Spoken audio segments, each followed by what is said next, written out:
जैसा कि आप सभी जानते हैं, इस चैनल पर मध्यकालीन भारत का इतिहास पढ़ाया जा रहा है और मध्यकालीन भारत इतिहास को मैंने 2 भागों में बांटा था। पहला भाग कंप्लीट करा दिया है। पहला भाग 1712 AD से 1707, ये पहला भाग था। दिल्ली सल्तनत, सैयद वंश, लोधी वंश, इन सब के बारे में मैं आपको पहले भाग में बता दिया हूँ।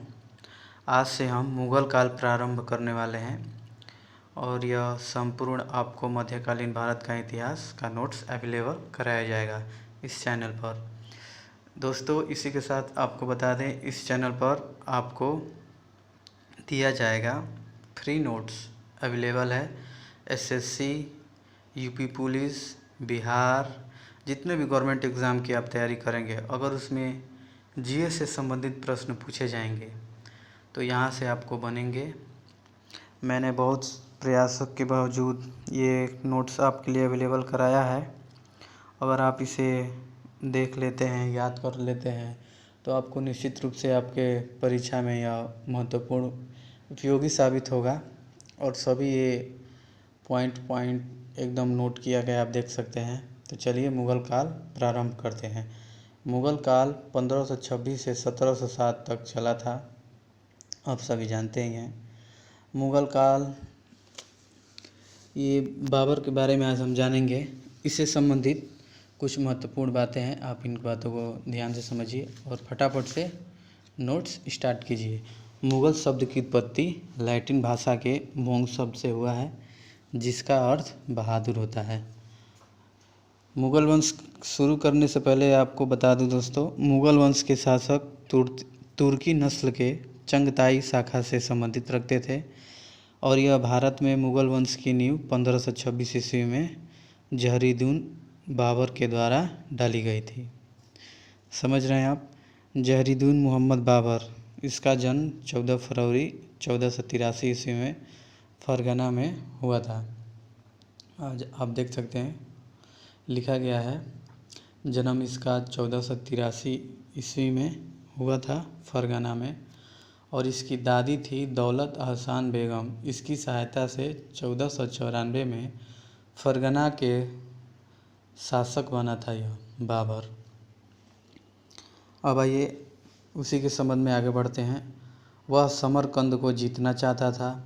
1504 में वह काबुल को अपना क्या किया, उस पर अपना अधिकार जमाया काबुल पर। 1519 में भैरा व बांजौर पर आक्रमण किया और यह भारत पर उसका प्रथम आक्रमण था। बाबर ने पहली बार भारत में बारूद का प्रयोग किया और 1526 में पानीपत का प्रथम युद्ध हुआ था। बाबर ने तोप खाने का प्रयोग किया। अली और मुस्तफ़ा तोपंची थे।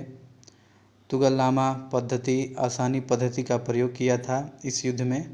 और इस युद्ध के पश्चात बाबर ने कहा था, काबुल की गरीबी और नहीं, प्रत्येक काबुल वासी को शाहरुख नामक चांदी का सिक्का दिया था उसने, बाबर ने, और इसके कारण कलंदर के रूप में प्रसिद्ध हुआ। कौन? बाबर। 1527 में खानवा का युद्ध बाबर और राणा सांगा के बीच हुआ था और यह 1560। राणा सांगा के बारे में मैंने मध्यकालीन भारत के इतिहास जो प्रथम भाग पढ़ाया हुआ है, उसमें इनके बारे में मैंने आपको विस्तार रूप से पढ़ाया है। अगर आप ये मुग़ल काल से देखना शुरू करेंगे तो आपको कहीं कहीं आपको क्लियर नहीं हो पाएगा डाउट। अगर आप शुरू से प्रारंभ करेंगे, शुरू से नोट्स अवेलेबल जो मैंने कराया है उसे आप नोट डाउन कीजिए और उसे याद कीजिए, पॉइंट टू पॉइंट समझते आइए। बीच से छोड़कर पढ़ेंगे तो कुछ समझ में नहीं आएगा। जो पहला मैंने भाग ख़त्म किया है, पहला भाग अच्छे से ख़त्म कीजिए और उसे समझने का प्रयास करें, तब जाके भाग 2 में आइए। देखिए, मध्यकालीन भारत का इतिहास वैसे तो बहुत बड़ा है, इसलिए मैंने इसे 2 भागों में बांटा था कि बच्चों को पढ़ने में आसानी रहे। और पहले भाग में मैंने बहुत अच्छी तरह से सबके बारे में जो भी महत्वपूर्ण घटनाएं हुई हैं, जो युद्ध हुए, कौन राजा बना, कौन सा वंश आया, उसकी नींव किसने डाली, सबके बारे में विस्तार रूप से बताया गया है और उससे संबंधित आपके परीक्षा में हमेशा पूछे जाते हैं। हाँ, तो आप उसे ज़रूर कंप्लीट करें, तब जाके यह भाग देखें तो आपको निश्चित रूप से ये सभी जो मैं ये आपके सामने प्रश्न है, जो नोट्स हैं, आपको समझ में आएंगे। चलिए आगे बढ़ते हैं। 1527 में खानवा का युद्ध हुआ था बाबर और राणा सांगा के बीच। 1528 में चंदेरी का युद्ध हुआ बाबर और मेंदिनी राय। 1529 में घाघरा का युद्ध हुआ बाबर और अफगान के बीच। 1530 में बाबर की मृत्यु हुई और बाबर की आत्मकथा तुजुक ए बाबरी या बाबरनामा में लिखित है। उसकी भाषा चंगताई तुर्क में लिखी गई है। अब आइए आगे बढ़ते हैं। दोस्तों, यह जो मैं वीडियो इतने दिन से मैं अपलोड नहीं कर पा रहा था, इसी के संबंध में मैं लगा हुआ था। अब संपूर्ण नोट्स अवेलेबल है। अब आपको वीडियो अपलोड होने में रोज़ वीडियो अपलोड होंगे जीएस से संबंधित, और पूरा सिलेबस ख़त्म किया जाएगा। अब एक भी दिन ऐसा नहीं होगा कि उस दिन वीडियो ना आए। अब इस बार बायो से जीके, जीएस, स्टैटिक सबका नोट्स मैंने अवेलेबल करा लिया है। अपने हाथों से लिखित कराया है और दूसरों से भी लिखवाया है। लेकिन जितना भी ये मैंने नोट्स आपको प्रोवाइड करूँगा सब मेरी देख रेख में ही है, कोई मेरी नज़रों से बचा नहीं रहेगा, समझ जाइए। और इसमें बहुत सारे ऐसे नोट्स होंगे जो प्रीवियस ईयर के क्वेश्चन हैं जो पूछे गए हैं, बीच बीच में है वो। तो आपको शुरू से पढ़ेंगे तो आपको समझ में आएगा और आप अपने लक्ष्य में ज़रूर हासिल करेंगे अपने लक्ष्य को। तो चलिए अब आगे बढ़ते हैं। पायंदा खां ने इसका फ़ारसी में अनुवाद किया था। किसका? बाबर की आत्मकथा का। अबुल रहीम खान खाना ने अकबर के समय इनका फ़ारसी में अनुवाद किया और आर्सकीन एवं लीडेन ने इसका अंग्रेजी में अनुवाद किया। पावते दी कार्तले ने फ्रांसीसी भाषा में अनुवाद किया। इसमें भारत की राजनैतिक, सामाजिक एवं धार्मिक स्थिति का वर्णन किया। 2 हिंदू राजाओं का उल्लेख करता है। कृष्णदेव राय के भी बारे में मैंने आपको बताया हुआ है, पहले भाग में है, इन सब के बारे में मैंने बताया हुआ है। इसे भारत का सबसे शक्तिशाली शासक बताता है। कौन? कृष्णदेव राय। राणा सांगा इसके शौर्य की प्रशंसा करता है। कौन? बाबर करता है। इन सबको बाबर ने बताया हुआ है। 5 मुस्लिम राज्यों का उल्लेख करता है। दिल्ली, बंगाल, गुजरात, मालवा, बहमनी। भारत को कारीगरों का देश बताता है। भारत को आर्थिक रूप से समृद्ध बताता है। ये सब बाबरनामा में लिखित हैं। उन्हीं के बारे में आपको बता रहा हूँ कि आखिर बाबरनामा में लिखा क्या गया है। तो उस बाबरनामा में ये एक ऐसी बाबरनामा ऐसी पुस्तक है कि बाबर ने खुद अपनी पुस्तक अपने हाथों लिखी है, समझिए। तो उसने किन किन बातों का वर्णन किया है, किसके बारे में बताया है, वही आपको मैं बता रहा हूँ। भारत को 3 अभिशाप बताता है। लू से, आंधी से और गर्मी से। और लास्ट है फारसी चित्रकार बेहजाद के नाम से उल्लेख करता है। अब आइए आगे बढ़ते हैं, हम हुमायूं के बारे में जानेंगे। हुमायूं कौन था? शाब्दिक अर्थ है इसका भाग्यशाली, हुमायूं का। हुमायूं ने अपना साम्राज्य भाइयों में वितरित किया। पहला था कमरान जो काबुल का बना, दूसरा था अस्करी जो संभल का बना, तीसरा था हिंदाल जो मेवात का बना। 1532 में, यानी काबुल का, संभल का, मेवात का, ये सब राजा बने थे ये लोग। 1532 में दौहरिया का युद्ध हुआ हुमायूं और अफगान के बीच। इसमें हुमायूं जीत गया था। दूसरी बात, चुनार का घेराव, शेर खां ने हुमायूं के साथ संधि कर ली। गुजरात अभियान 1534 और 1535 में हुआ था। हुमायूं ने गुजरात पर अधिकार किया। बहादुर शाह ने पुर्तगालियों की सहायता से गुजरात को पुनः जीत लिया था। कालांतर में पुर्तगालियों ने बहादुर शाह की हत्या कर दी थी। चुनार अभियान 1537 में हुआ था। इससे डायरेक्ट आपसे क्वेश्चन पूछ सकता है कि चुनार अभियान कब हुआ था? 1537 में। शेर खान बंगाल की तरफ चला गया था। शेर खान बंगाल की तरफ चला गया था। शेर खान ने बंगाल को उजाड़ दिया था। हुमायूं ने बंगाल को पुनः बसाया एवं उसका नाम जन्नतवाद रखा था।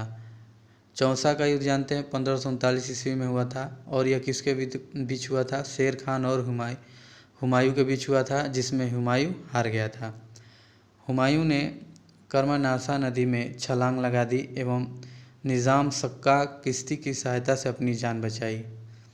हुमायूंनामा के अनुसार निज़ाम सक्का एक दिन का बादशाह बना और उसने चमड़े के सिक्के चलाए।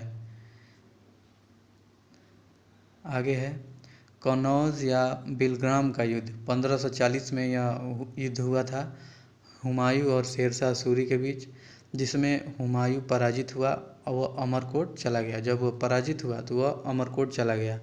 अमरकोट के राणा वीरसाल ने हुमायूं को शरण प्रदान की और इसने मीर बाबा दोस्त हिंदाल के गुरु की पुत्री हमीदा बानो बेगम से विवाह किया। हमीदा बानो बेगम अकबर की माँ थी और 1545 में हुमायूं ने फारस के शाह की सहायता से काबुल एवं कांधार को जीत लिया।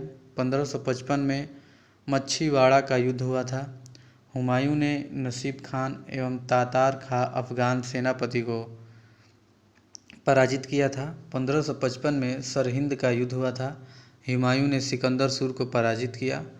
1556 में दीन पनाह महल के शेर मंडल पुस्तकालय की सीढ़ियों से गिरकर हुमायूं की मृत्यु हो गई थी। हुमायूं के हमशक्ल मुल्ला शाह बेगसी को जनता के सामने प्रस्तुत किया जाता था। प्रशासनिक कार्य तारदीम बेग संभाला था। हेमू ने दिल्ली पर आक्रमण किया एवं जीत लिया। शेरशाह सूरी के बारे में अब आइए जानते हैं। इसका बचपन का नाम फरीद था। इसका जन्म स्थान बजवाड़ा होशियारपुर जो पंजाब में पड़ता है। इसकी शिक्षा जौनपुर में हुई थी। इसके पिता जौनपुर के शासक की सेवा में थे। नेक्स्ट है सासाराम एवं ख्वासपुर जो बिहार में है। जामदारा मिली थी। पिता को शेरशाह ने प्रशासनिक अनुभव सासाराम एवं ख्वासपुर से प्राप्त किए थे। शेर खां बंगाल के शासक बहार खां लोहानी या नुहानी के पास सेवा में गया था। बहार खां लोहानी ने इसे शेर खां की उपाधि दी थी। शेर खां ने चंदेरी के युद्ध में हिस्सा लिया था और चौसा का युद्ध 1539 में भी हुआ था। इस युद्ध की पश्चात शेर खां ने शाह की उपाधि धारण की और कन्नौज का युद्ध उसी समय हुआ था 1540 में, कुछ साल बाद हुआ था। और इस युद्ध के पश्चात शेरशाह ने आगरा एवं दिल्ली पर अधिकार कर लिया। उसके बाद शेरशाह ने चुनार की विधवा शासिका लाड बेगम से विवाह किया। बंगाल अभियान 1541 में चला था। गकबरों के विरुद्ध अभियान यह 1541 में यह अभियान चला था। मालवा अभियान 1542 में चला और रायसीन अभियान 1543 में।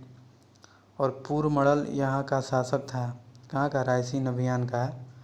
ये जो अभियान चले थे यहाँ का शासक पूर्णमल यहाँ का शासक था। शेरशाह सूरी ने षड्यंत्र पूर्वक इसकी हत्या कर दी और इस घटना से आहत होकर कुतुब खान ने आत्महत्या कर ली जो कि इसका पुत्र था। यह घटना शेरशाह सूरी के जीवन पर एक कलंक की तरह अभी भी कलंकित मानिए, वो एकदम कलंक हो गया।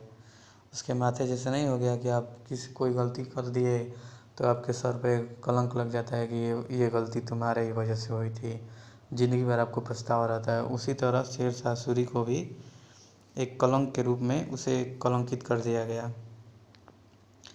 गिरी सुमेल का युद्ध 1544 में हुआ था। कलिंजर अभियान 1545 में। यहाँ का शासक कीर्ति सिंह था।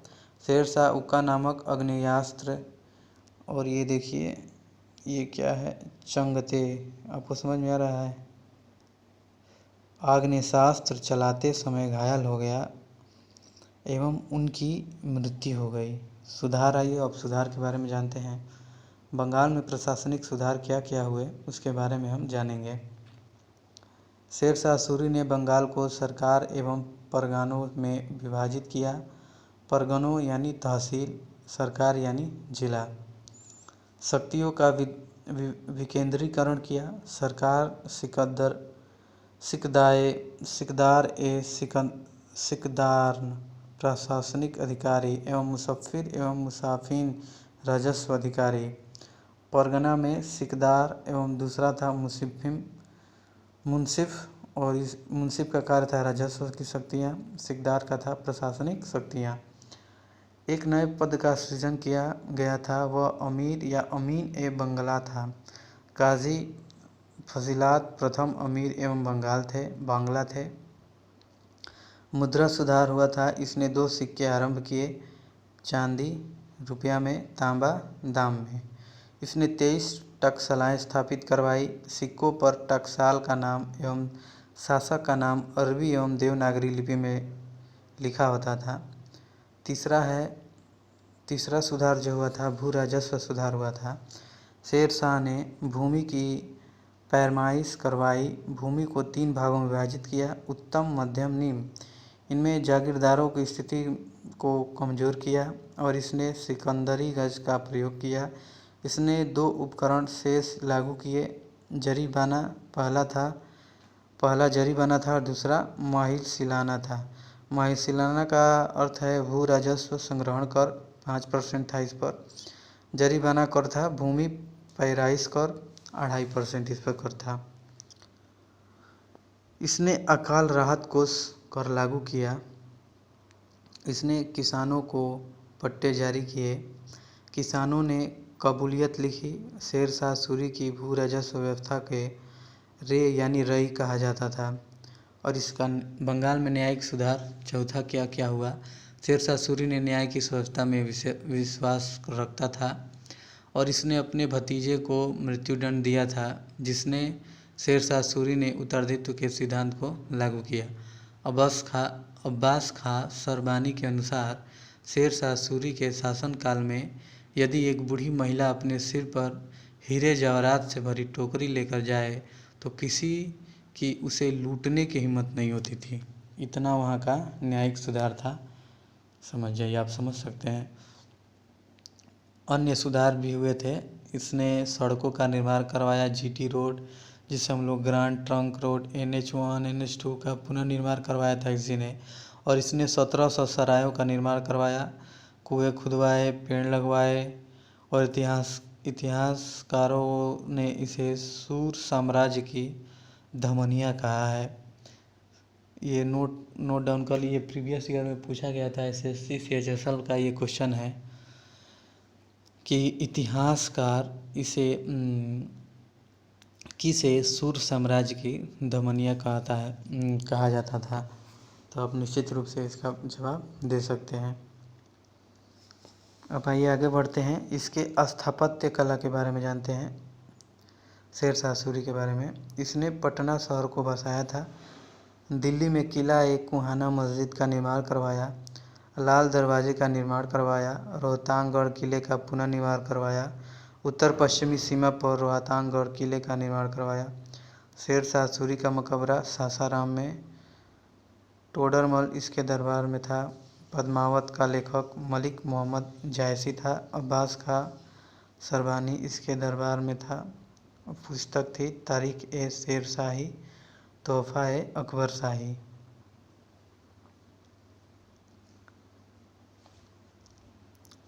इतना आप समझ लिए हैं। अब आगे है इस्लाम शाह सूर, 1545 से 54 तक।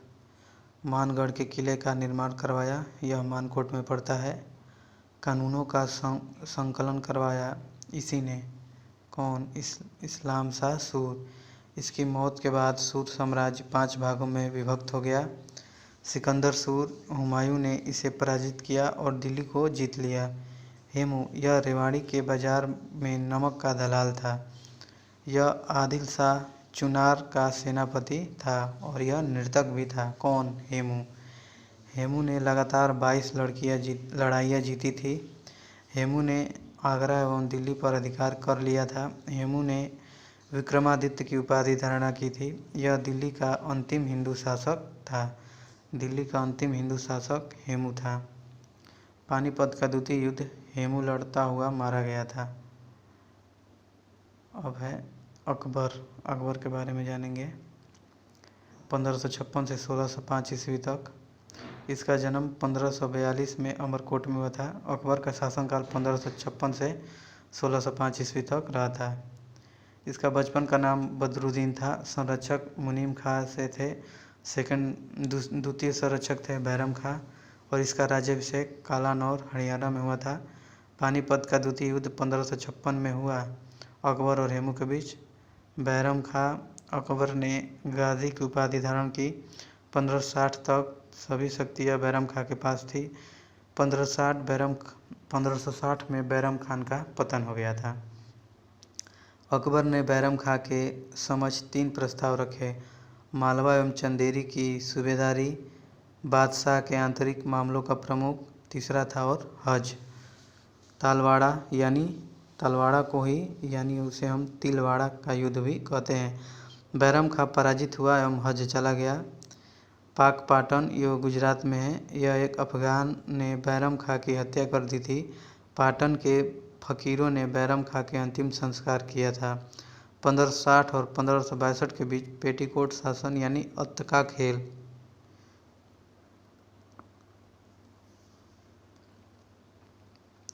अकबर पर हरम का प्रभाव था। अब आइए, पहला है माहम अनगा, जीजी अनगा, आदम खां, मुनीम खां प्लस हरम की महिलाएं। 1562 में अकबर ने आदम खां की हत्या कर दी। इस सदमे से माहम अनगा की मृत्यु हो गई। माहम अनगा, जिसे हम लोग महामंगा भी बोलते हैं, माहम अनगा की मृत्यु हो गई थी। अकबर हरम के प्रभाव से मुक्त हो गया। आरंभिक सुधार था इसका 1562 में युद्धबंदियों के धर्मांतरण पर रोक या दास प्रथा पर प्रतिबंध।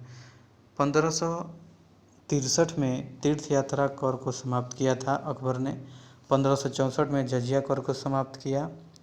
ये भी प्रश्न पूछा गया, जजिया कर कब समाप्त हुआ था? एमटीएस में यह पूछा गया था, जजिया कर कब समाप्त किया गया था, यानी 1564 में जजिया कर समाप्त हो गया था।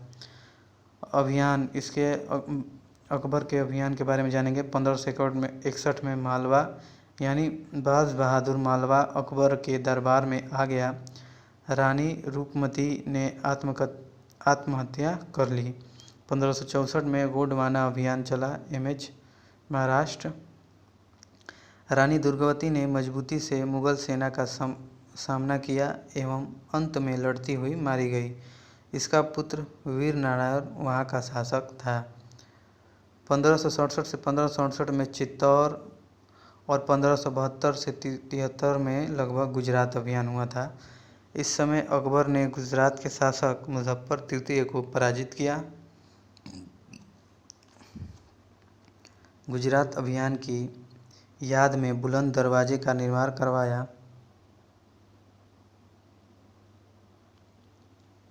गुजरात अभियान की याद में बुलंद दरवाजे का निर्माण करवाया था। बुलंद दरवाजे का निर्माण किसने करवाया? अकबर ने। इतिहासकार स्मिथ ने गुजरात अभियान को विश्व का सबसे द्रुत गति से किया गया अभियान बताया गया था। सिकरी नामक फतेहपुर सिकरी कर दिया था। कैम्बे इसे यानी खंबात की खाड़ी में अकबर ने पहली बार समुद्र देखा था। 1581 में अब आइए काबुल आ जाता है। इसके बाद अपने चचेरे भाई मिर्ज़ा हकीम को पराजित किया एवं वस्तु निशा को वहां से गवर्नर बनाया। 1586 में मान सिंह को वहां का गवर्नर नियुक्त किया और 1586 में कश्मीर अभियान चला था, जिसमें बीरबल यूसुफजाई कबीले से लड़ता हुआ मारा गया। 1591 सिंध, 1592 उड़ीसा, 1595 कंधार एवं बलूचिस्तान, 1601 में खानदेश। अकबर ने असीरगढ़ के किले को सोने की चाबियों से खोला था और यह अकबर का अंतिम अभियान था। यह अकबर का अंतिम अभियान था। अकबर के 9 रत्न थे। पहला है तानसेन।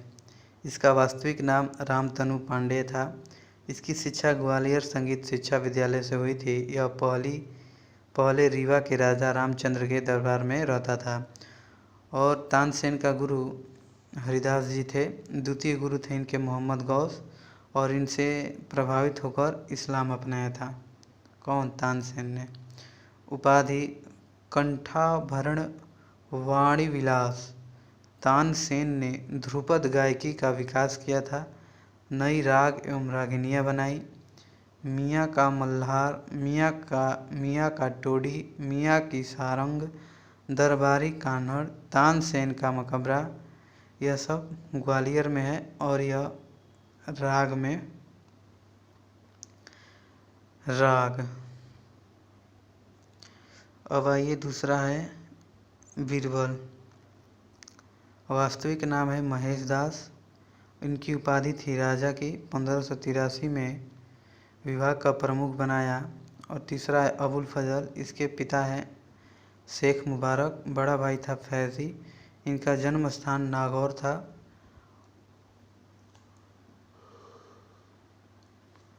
और पुस्तक थी इनकी अकबरनामा प्रथम, अकबरनामा द्वितीय, आईने अकबरी। 1602 में जहांगीर के कहने पर वीर सिंह बुंदेला ने इसकी हत्या कर दी थी। दोस्तों, आज तक जितना हम लोग पढ़ा, इसमें प्रीवियस ईयर भी कुछ पढ़े और नोट्स भी अवेलेबल हुआ मध्यकालीन भारत का। जैसे ही मध्यकालीन भारत का इतिहास ख़त्म होगा, तो अब 5-6 दिन और लगेंगे। 5-6 दिन तो मान के चलिए। 5-6 दिन में ही आपका पूरा मध्यकालीन भारत का इतिहास पूरी तरह संपूर्ण एकदम ख़त्म हो जाएगा। कोई भी प्रश्न बचेगा नहीं, आप इसके लिए निश्चिंत रहें। और इसके बाद हम एंशिएंट हिस्ट्री यानी प्राचीन इतिहास पढ़ेंगे और उससे भी प्रीवियस ईयर क्वेश्चन करेंगे और नोट्स भी देखेंगे साथ साथ। तो चलिए, आज के लिए इतना ही। मिलते हैं नेक्स्ट वीडियो में। तब तक के लिए अपना ख्याल रखें और अपनी पढ़ाई लगातार चालू रखें।